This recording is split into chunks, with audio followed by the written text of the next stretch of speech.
Good day to you, and welcome to Fascinating. I'm your host, Rick, from planet Vulcan.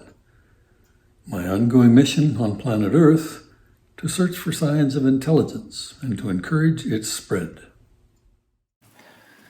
Senior contributing editor Prego Donata, who is an avid and accomplished golfer as well as a cannabis user and advocate, co-wrote today's installment in collaboration with contributing editor Anna Marahu. Anna and Prego write, "Cannabis is an herb that evolved on planet Earth. Cannabis has many remarkable effects on humans, and humans have been using it for thousands of years for medicinal and recreational purposes and as a stimulant to thought. The game of golf was invented by people who think that the sound that comes from a bagpipe is music.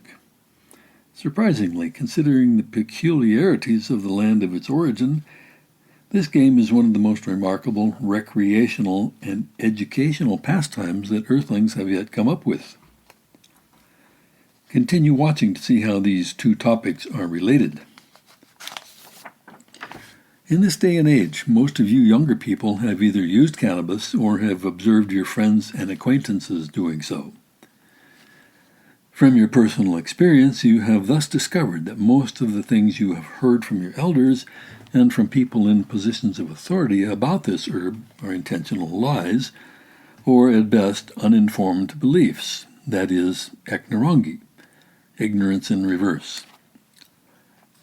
We would like to offer some thoughts on the usefulness of cannabis, particularly as it applies to golfishness, and more generally as it applies to other sports, as well as to overall mental and physical fitness. Among the many desirable and life-enhancing effects of cannabis, one effect that will especially benefit your golf game is enhanced proprioception.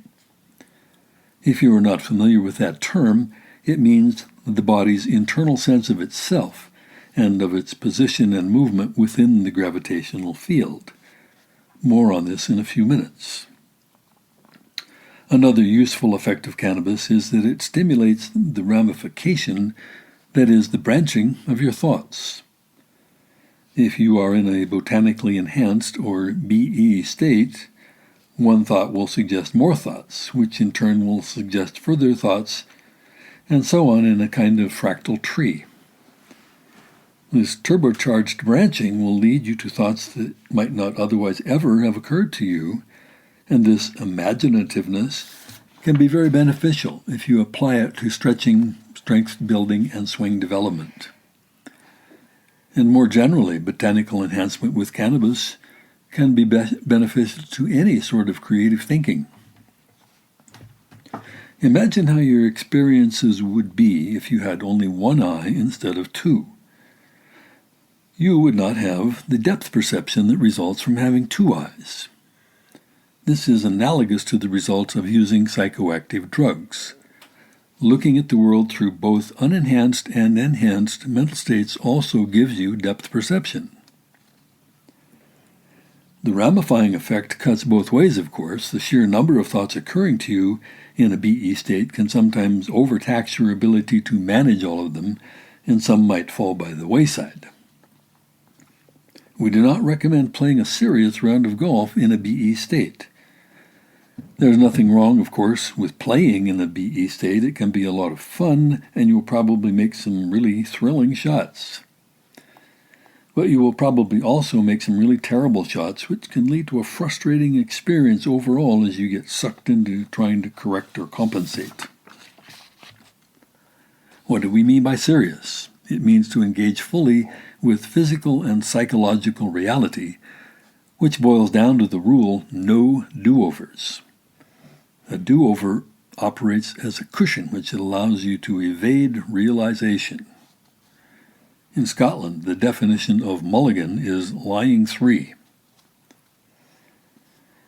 In short, in our experience, cannabis is not a performance enhancer. You will card your best scores without it. And those who have investigated this question scientifically have reached the same conclusion.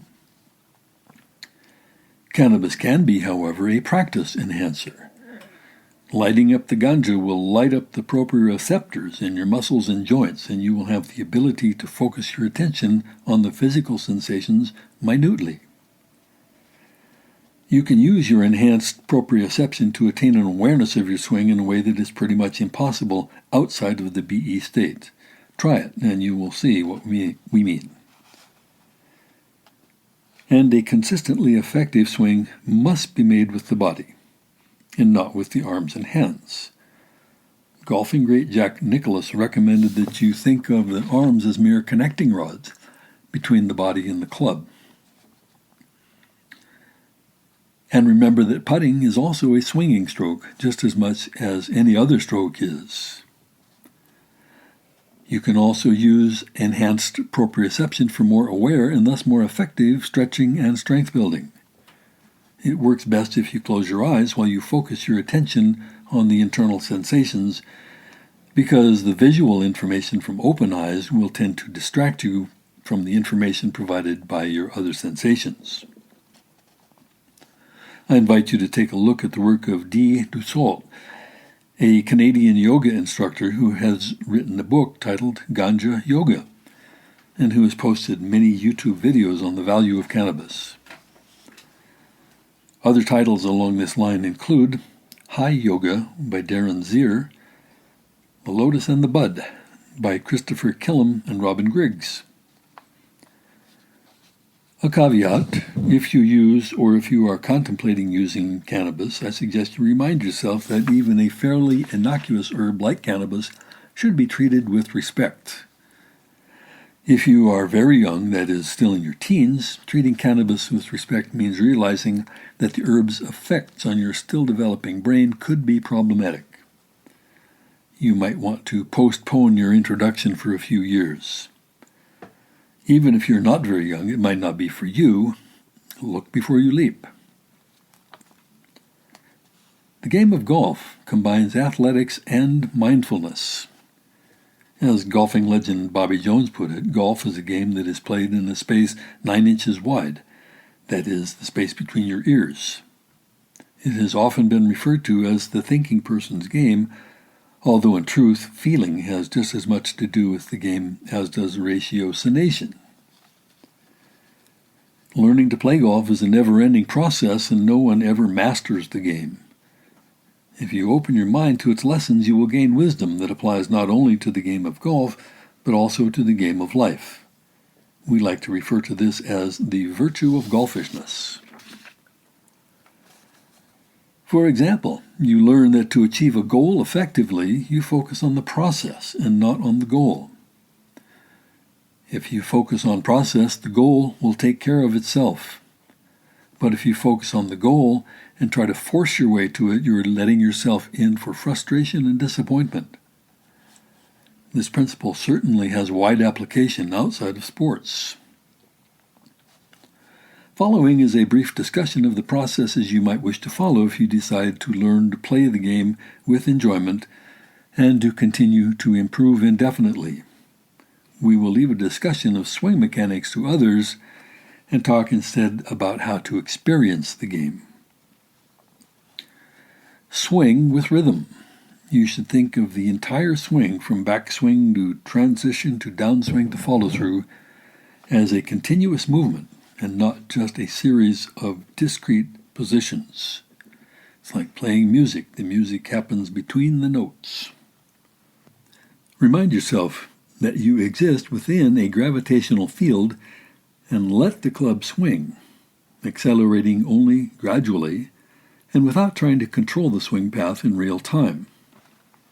If the club is not following the path you want, think not about imagining an ideal path and then forcing your swing to conform.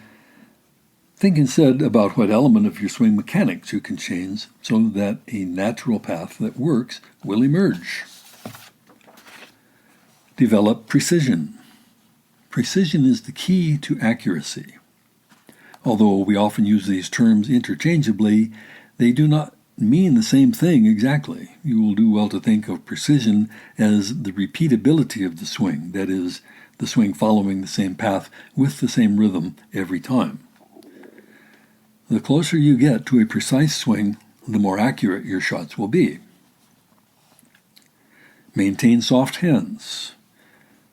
Grip the club as lightly as you can without it slipping from your hands. If you're like most people, you will be tempted to believe that you will achieve more power with a tight grip, whereas the reverse is true.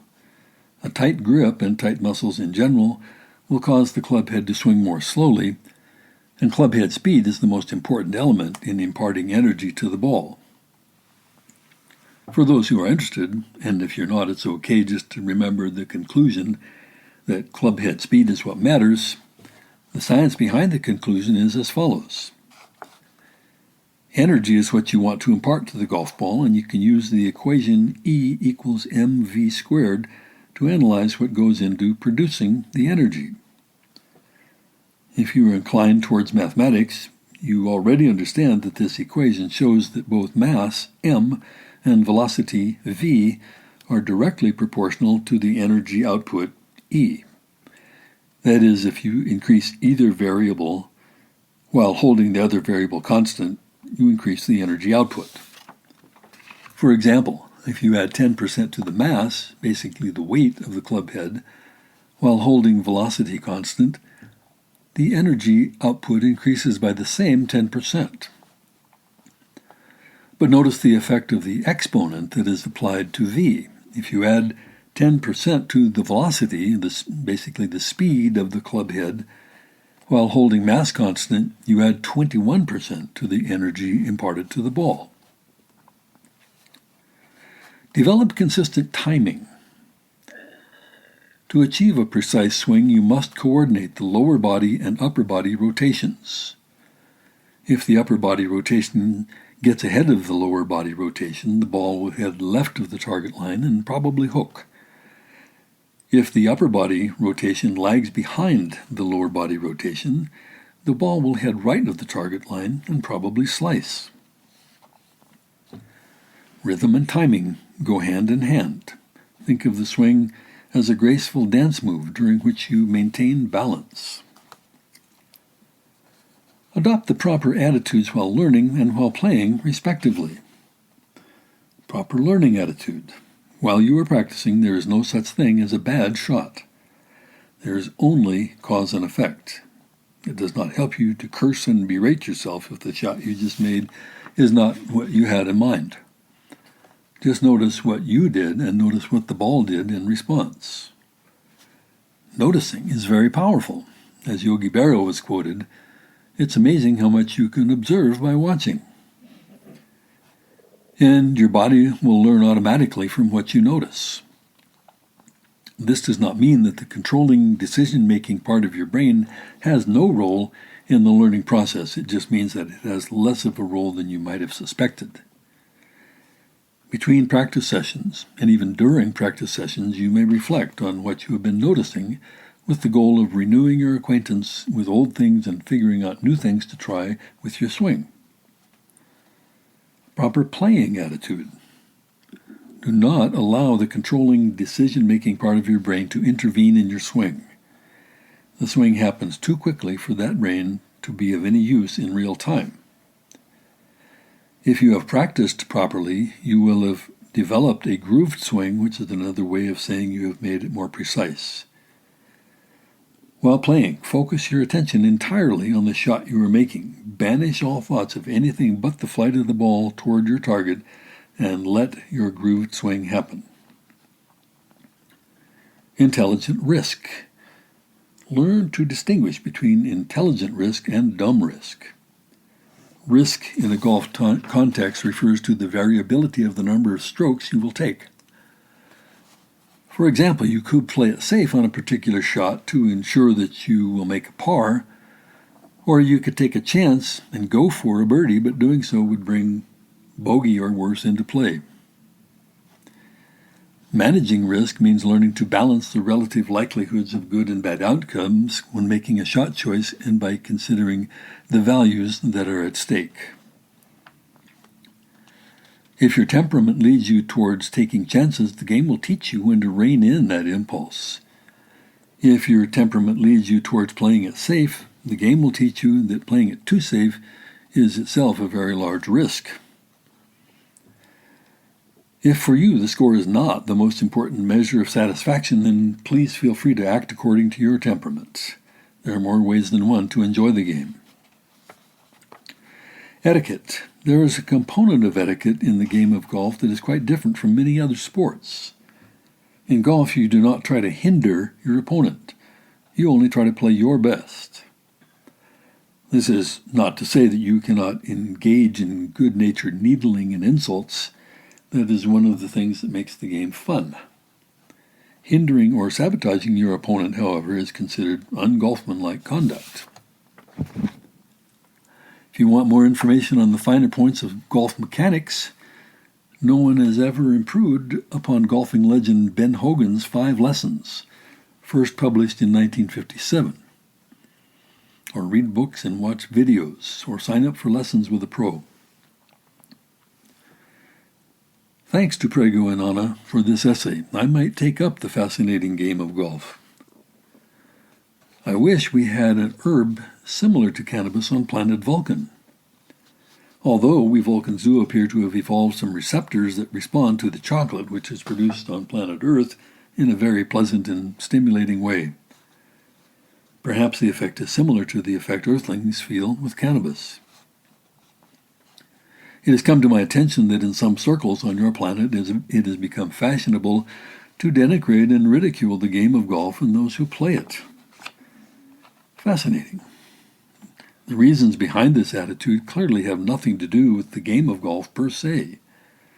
I hope you do not let such an attitude, fashionable though it might be, keep you from this marvelous game. I invite you to have a look at the next video on our YouTube channel, Fascinating at Prego de Nada. If you find the lessons from nature in these podcasts personally valuable, please recommend it to your friends. Theme music, Helium, with thanks to Track Tribe. Live long and prosper. Savor your experiences. Treasure your memories. Anticipate a happy and rewarding future, and respect nature's wisdom.